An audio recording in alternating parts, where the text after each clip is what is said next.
Salut à tous, on se retrouve ce soir pour parler mercato, donc rumeurs de transfert et transfert officiel. Donc dans moins de 10 jours, c'est l'ouverture du mercato hivernal 2022. Et bien sûr, plus on s'approche de cette date, plus il y a d'infos. Et on commence aujourd'hui avec le joueur lyonnais Lucas Paqueta. Et une info complètement folle parce que Newcastle aurait proposé un salaire de 850 000 euros mensuels, soit plus de 10 millions d'euros à l'année pour faire venir Lucas Paqueta, le joueur de Lyon. Le Brésilien a refusé cette offre d'après Foot Mercato. Donc je l'ai regardé juste avant, voilà la vidéo, combien était le salaire de Lucas Paqueta du côté de Lyon. Donc il touche actuellement 2,6 millions d'euros à l'année. Donc en gros, Newcastle lui proposait 4 fois plus. Mais on peut voir que le Lyonnais a refusé cette offre. Il préfère rester du côté de Lyon, jouer la deuxième partie de saison, par exemple la Coupe d'Europe, malgré que Lyon est décevant en championnat. Voilà, il préfère rester à Lyon que signer pour l'argent. Et voilà, voir son salaire multiplié par 4. Donc une info surprenante concernant Paqueta. Un autre joueur de Ligue 1, pisté aussi par une équipe anglaise, donc Ralph Rangnick, donc l'entraîneur de Manchester United, serait déterminé à passer à l'action en janvier pour recruter Boubacar Kamara. Pour rappel, le joueur formé à l'OM sera libre de signer où il veut cet hiver s'il ne prolonge pas. Et d'après les dernières infos, il ne devrait pas prolonger du côté de Marseille. Donc du coup, Marseille, ils ont deux choix. Soit ils attendent jusqu'à la fin de saison. Voilà, comme ça, ils conservent encore Kamara pour la deuxième partie de saison. Mais il partira libre l'été prochain. Ou soit ils le vendent dès le prochain mercato cet hiver. Comme ça, ils récupèrent un peu d'argent. On peut voir que Manchester United vraiment est attiré par Boubacar Kamara. Donc une petite info concernant le jeune Marseillais. On va parler de Jonathan Ikoné. On en parle depuis pas mal de temps. Mais voilà, la Fiorentina s'est bouclée. D'après Fabrizio Romano, montant du transfert 14 millions plus 1 million de bonus plus 15% à la revente. N'oubliez pas que le PSG touchera 50% de ce transfert, vu que c'était une clause dans son contrat quand il avait quitté le PSG pour rejoindre Lille. Bref, Ikoné passera sa visite médicale demain à Florence, donc c'est une info d'hier. Donc aujourd'hui, normalement, il passe sa visite médicale du côté de la Fiorentina, du côté de Florence, et devrait signer dans la journée du côté de cette équipe italienne. Et alors que Jonathan Ikoné est sur le départ, donc je vous ai dit, du côté de la Fiorentina, Lille serait intéressé par la pépite Kang In Lee. Le joueur sud-coréen évolue actuellement du côté de Majorque, donc il va falloir trouver un remplaçant Ikoné pour cette deuxième partie de saison, avec aussi cette double confrontation contre Chelsea en Ligue des Champions. Donc du coup il pensera à ce joueur coréen que je connais pas du tout, c'est un attaquant du côté de Majorque, donc voilà, Lille s'intéresse à ce joueur. Toujours avec le LOSC, donc après le départ d'Ikoné, il y a aussi Jonathan David qui devrait quitter Lille, mais pas pendant ce mercato hivernal, plutôt en fin de saison. Donc il va bien quitter cette équipe. C'est son agent qui a indiqué que le Canadien disputait sa dernière saison à Lille. Voilà, c'est clair. Pour nous, l'objectif est de terminer la saison à Lille, mais ça sera sa dernière saison là-bas. Il est clair. Il va rejoindre. Lui, il pense. Il aimerait jouer soit du côté de la Première Ligue, qui est une belle option pour lui. Il aime aussi l'Espagne, donc soit la Liga, soit la Première Ligue pour Jonathan David. Je pense qu'il va être vraiment convoité par pas mal de grosses équipes. N'oubliez pas qu'actuellement c'est lui le meilleur buteur du côté de la Ligue 1, encore buteur hier soir. Voilà, il va être vraiment convoité un peu partout. Et voilà, il devrait quitter cette équipe de Lille en fin de saison. Encore une grosse perte pour les Lillois. Toujours avec Lille, Renato Sanchez, lui aussi pourrait quitter cette équipe de Lille. Tout le monde part par rapport à cette belle saison en Coupe d'Europe. Donc bien sûr, les joueurs prennent de la valeur. Et voilà, Lille, c'est qu'ils peuvent récupérer beaucoup d'argent. Donc il devrait rester au moins à Lille jusqu'à l'été prochain, annonce l'équipe. Donc voilà, l'été prochain, il y a de fortes chances que Renato aille ailleurs. Concernant le Real Madrid qui cible Pablo Sarabia, le joueur du Paris Saint-Germain, donc actuellement prêté par le PSG au Sporting, les Merengues veulent renouveler leur attaque face au départ à venir de Gareth Bale et à la vente souhaitée d'Eden Hazard et pensent tout simplement à Pablo Sarabia. Donc voilà, joueur actuellement du Sporting. Je ne sais pas trop ce qu'il vaut actuellement du côté du Sporting, mais je sais qu'il était il n'était pas tout le temps titulaire du côté du PSG, mais c'est un joueur bien sûr qui dépanne. Même s'il signait du côté du Real, je ne pense pas que ce serait un titulaire, mais voilà, le fait rentrer en cours de jeu et il peut amener du bien dans un club. Donc voilà, le Real s'intéresse aux joueurs espagnols.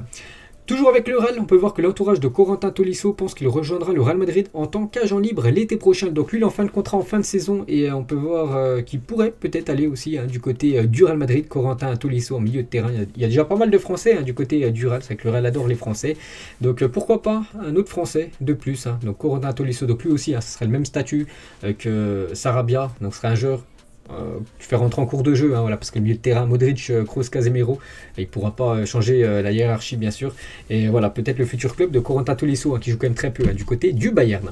Toujours avec le Real, avec le Bayern, c'est Benjamin Pavard et aussi l'Atlético Madrid. Donc le Real et l'Atlético sont intéressés pour signer Pavard. L'opération semble compliquée car le Bayern n'est pas pressé de le vendre. Le contrat du Français se terminant en 2024. Mais voilà encore une option pour le Real Madrid et l'Atlético Madrid. Voilà, Benjamin Pavard, peut-être va découvrir la Liga. Concernant Kingsley Coman, un autre Français du Bayern, il y en a beaucoup aussi là-bas, donc il a refusé une offre de prolongation de contrat du Bayern de 15 millions d'euros annuels. Le problème, c'est lui, il veut bien prolonger du côté du Bayern, mais il veut tout simplement toucher plus d'argent. L'attaquant français demanderait 20 millions d'euros par an en salaire. Donc il y a des clubs comme le PSG, Manchester City qui peuvent offrir des énormes salaires comme ça, mais le Bayern, ils ne sont pas très pour, et c'est pour ça que c'est là que ça coince, et c'est pour ça qu'il y a de fortes chances que Kingsley Coman quitte cette équipe du Bayern Munich en fin de saison pour rejoindre notre équipe et bien sûr toucher à ce salaire de 20 millions d'euros que ce que demande le joueur Kingsley Coman. Donc ce serait une grosse recrue pour n'importe quel club, bien sûr. Pour moi, Coman peut être titulaire de n'importe quelle équipe au monde. Donc voilà, moi j'adorerais le revoir du côté de Paris. Et on peut voir qu'il a été proposé au Real Madrid pour renforcer l'attaque madrilène. Le joueur ne prolongera pas au Bayern et pourrait partir cet été. Donc voilà les infos concernant Coman. Un autre Français du Bayern, donc lui il joue vraiment jamais. Donc c'est Cuisance, intéresse du monde Venise, un gros club turc et un gros club russe aurait déjà soumis une offre de transfert au Bayern qui en espère 10 millions d'euros pour l'ancien joueur de l'OM. Même à Marseille, il ne jouait pas, donc au Bayern bien sûr il ne joue pas, donc il devrait quitter cette équipe. Michael Cuisance, donc en France, 3 et Metz seraient intéressés par un prêt. Donc une petite info concernant le joueur français. On va parler de Presnel Kimpembe et en cas de départ d'Antonio Rudiger, parce qu'on parle souvent de Rudiger du côté de Chelsea, donc vraiment s'il venait à quitter ce club des Blues, donc Chelsea devrait trouver son remplaçant et tout simplement il songerait sur Presnel Kimpembe, le défenseur du Paris Saint-Germain, le défenseur parisien pour être séduit par le projet des Blues. Et surtout Kimpembe connaît très bien l'entraîneur du côté de Chelsea, c'est Thomas Tuchel, c'est pour ça que ça pourrait se faire. Et Kimpembe, il avait dit que il joue actuellement en Ligue 1, il a toujours joué en Ligue 1 mais il aimerait jouer un jour en première ligue. Donc pourquoi pas lors du prochain mercato, donc estival, pas cet hiver bien sûr, pourquoi pas un départ du côté de Chelsea. Ensuite, André Onana va bien signer son contrat avec l'Inter Milan au mois de janvier et ainsi rejoindre le club librement pour la saison 2022-2023. C'est confirmé par Fabrizio Romano. Il va signer là, dans les prochains jours, son contrat avec l'Inter, pré-contrat, et rejoindra à partir du 1er juillet 2022 cette équipe de l'Inter Milan pour remplacer Andanovic. Concernant l'AS Saint-Etienne qui s'est fixé l'objectif de signer Mateta en prêt cet hiver, rencontre un problème financier. Les Verts ne pourraient prendre en compte que 30% de son salaire estimé à 45 000 euros par semaine. C'est déjà un gros salaire, 45 000 euros par semaine pour un footballeur. Et du coup, c'est ce qui coince actuellement pour l'AS Saint-Etienne parce que Pascal Dupraz veut des recrues pour cette deuxième partie de saison. N'oubliez pas que Saint-Etienne, toujours dernier de Ligue 1, l'objectif, bien sûr, c'est le maintien. Ils veulent se renforcer et ils misaient sur Mateta, mais c'est un peu plus compliqué que prévu pour son arrivée. Concernant Eden Hazard, a de fortes chances de quitter le Real Madrid l'été prochain, selon le journal Sport. Donc 3 équipes seraient prêtes à se positionner sur lui. Donc Lille, Newcastle et la Juventus. Donc voilà, s'il venait à quitter cette équipe du Real, donc ce serait peut-être dans un de ces 3 clubs-là. Pourquoi pas un retour à Lille pour Eden Hazard. Bien sûr, dans le foot, tout peut arriver. Concernant le gardien de Chelsea, Kepa Arrizabalaga et Maurizio Sarri le veut, simplement du côté de la Lazio. Lui qui goal très peu maintenant du côté de Chelsea, vu qu'il y a Edouard Mendy. C'est compliqué à grappiller du temps de jeu. Du coup, il pourrait peut-être prendre la direction de l'Italie.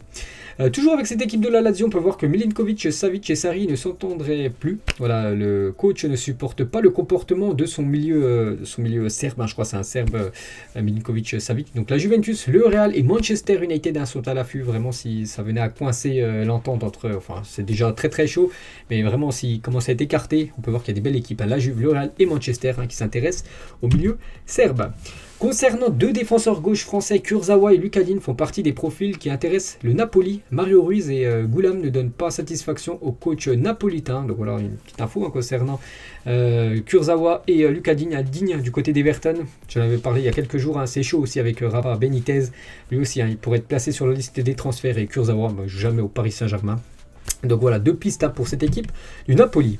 Concernant Luis Enrique, la Fiorentina et Genk, donc c'est une équipe en Belgique, ont pris position avec l'OM au sujet de Luis Enrique. Le club phocéen ne veut pas s'en séparer définitivement, mais Sampoli verrait d'un bon oeil un prêt du Brésilien pour cette deuxième partie de saison, lui qui joue peu quand même du côté de l'OM. Peut-être prendre un peu de temps de jeu. Bon, je pense que la Fiorentina il jouerait peut-être du côté du Genk, du côté du championnat belge, et revenir en fin de saison du côté de Marseille. C'est ce qui est envisagé du côté de l'OM. Concernant Jules Koundé, donc Xavi rêve de recruter Jules Koundé au Barça. Néanmoins, la clause libératoire du défenseur français s'élève à plus de 80 millions d'euros. Et ça, c'est ce qui coince bien sûr du côté de Barcelone. Et le FC Séville ne négociera pas. Voilà, il faut poser 80 millions d'euros pour Jules Koundé. C'est pas moins. Ça s'annonce difficile pour les Blaugrana, parce qu'on sait qu'ils ont de gros problèmes financiers. Ils visent aussi des autres joueurs, des joueurs qui coûtent très cher, comme Ferran Torres, Haaland, tout ça. Donc ils ne vont pas pouvoir s'offrir tout le monde. Il va falloir faire des choix. Mais voilà, Xavi rêve du défenseur français. Dortmund envisage de rompre le prêt de Régnier, donc un joueur du Real, dès janvier, soit 6 mois avant son terme. Donc il devrait revenir du côté du Real, parce que je joue très peu du côté de Dortmund. Et du coup, être dans la foulée, reprêté à nouveau, parce qu'au Real Madrid, deuxième partie de saison, je ne jouerai jamais. Je jouerai seulement quelques minutes par match, bien sûr. Donc être reprêté, peut-être à une équipe de Liga, mais voilà, une équipe, on va dire, bas de tableau, comme ça il pourra avoir du temps de jeu. Parce que du côté de Dortmund, il joue très très peu, le joueur brésilien. Concernant le RB Leipzig est à la recherche d'un nouveau club pour Ilex Moriba, l'ancien joueur du Barça. Le club allemand veut le prêter cet hiver à la demi-saison. L'ex-barcelonais n'a joué que 100 minutes. 100 minutes en quasiment, je sais pas, ils ont dû faire peut-être 20 matchs, toutes compétitions confondues. Les matchs de Ligue des Champions, les matchs de Bundesliga, Coupe d'Allemagne, en tout 20 matchs. Et seulement 100 minutes, ce qui fait quasiment un match et 10 minutes de jouer. C'est très très moyen. Voilà, lui, n'oubliez pas, il voulait pas rester au Barça parce qu'il voulait que le Barça lui donne plus d'argent au salaire. Actuellement, peut-être il a pas pris la bonne solution. Voilà, Ilex Moriba, c'est compliqué. Donc voilà, Leipzig aimerait s'en débarrasser. Jess Lingard devrait rester à Manchester United au moins jusqu'à la fin de la saison. À Newcastle et West Ham resteraient tout de même attentifs à sa situation. Voilà pour Jess Lingard. N'oubliez pas qu'il avait été prêté la saison dernière pour la deuxième partie de saison, de janvier à juin. À West Ham, il avait fait vraiment. Il marquait jamais à Manchester la première partie de saison. À West Ham, quand il était prêté, il marquait tout le temps, il était décisif tout le temps, Jess Lingard. Et là, du coup, il joue peu. Il pourrait être de nouveau, pourquoi pas être prêté. On peut voir que Newcastle et de nouveau West Ham s'intéresse à Jess Lingard. Concernant Marcus Rashford, ça serait un très gros coup. Marcus Rashford serait séduit par l'idée de rejoindre le FC Barcelone. Le Barça aimerait également s'attirer le jeune anglais. Bon, après, voilà, dans le foot, on sait que n'importe quel transfert peut se faire. Après, voilà, la même chose que Koundé, la même chose que Haaland. C'est des joueurs qui coûtent très très cher et on sait que le Barça, niveau finance, c'est pas ouf. Une rencontre a eu lieu toujours avec le Barça, avec Federico Bernardeschi. Et le Barça, l'Italien, sera en fin de contrat en 2022 et le club catalan aimerait le recruter libre. Ça, c'est plus des joueurs qui pourraient venir du côté du Barça, des joueurs en fin de contrat, comme par exemple Depay qu'ils ont fait la saison dernière. Donc Bernardeschi du côté de la Juve pourrait peut-être quitter cette équipe italienne et venir en Liga.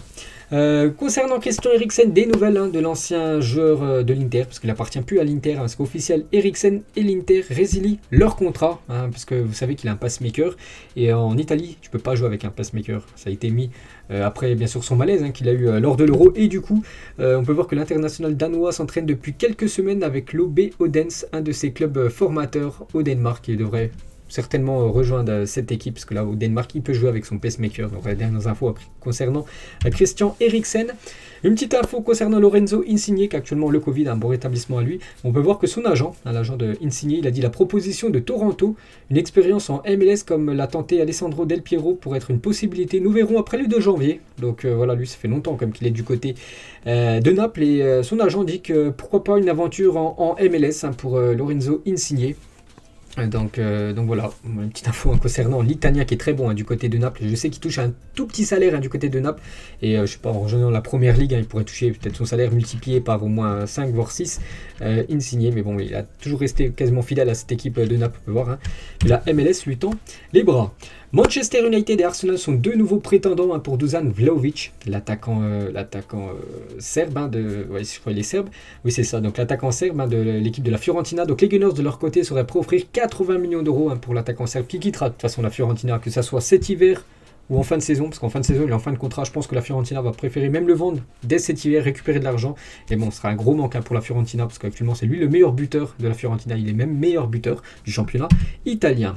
Concernant deux défenseurs du Barça, l'anglais, direction peut-être Tottenham, on en parle, et Dest, direction peut-être le Bayern Munich pour ces deux défenseurs irréguliers, quand même du côté du FC Barcelone, deux défenseurs très limités. On va parler de Youssef Bellali, normalement on va signer à Montpellier il y a quelques jours, il avait résilié son contrat avec l'équipe de Qatar SC, c'est une équipe au Qatar simplement, son ancien club, et du coup il peut les signer où il veut. On avait parlé de Rennes, Lyon et Marseille, mais du coup il devrait bien signer du côté de Montpellier. Donc voilà, ça pourrait être imminent sa signature, pourquoi pas le début d'année prochaine. Concernant l'international japonais Kagawa, ancien joueur de Dortmund, je me souviens, donc 32 ans, est désormais libre de tout contrat. En effet, l'ancien de Dortmund vient d'être libéré de l'équipe de PAOK Salonique. Je crois que c'est une équipe en Grèce, peut-être aussi, je crois que c'est ça. Donc quel joueur c'était il y a quelques années, Kagawa, donc actuellement il peut signer où il veut, ce joueur japonais. Concernant Aubameyang, on peut voir que la Juventus serait séduite par le profil de Pierre-Emerick Aubameyang. Il n'est pas question d'offre formelle pour le moment. Un prêt de 6 mois serait l'opération la plus probable pour Aubameyang. Vous savez qu'actuellement il est écarté par cette équipe de Arsenal. Là il va jouer la Coupe d'Afrique des Nations.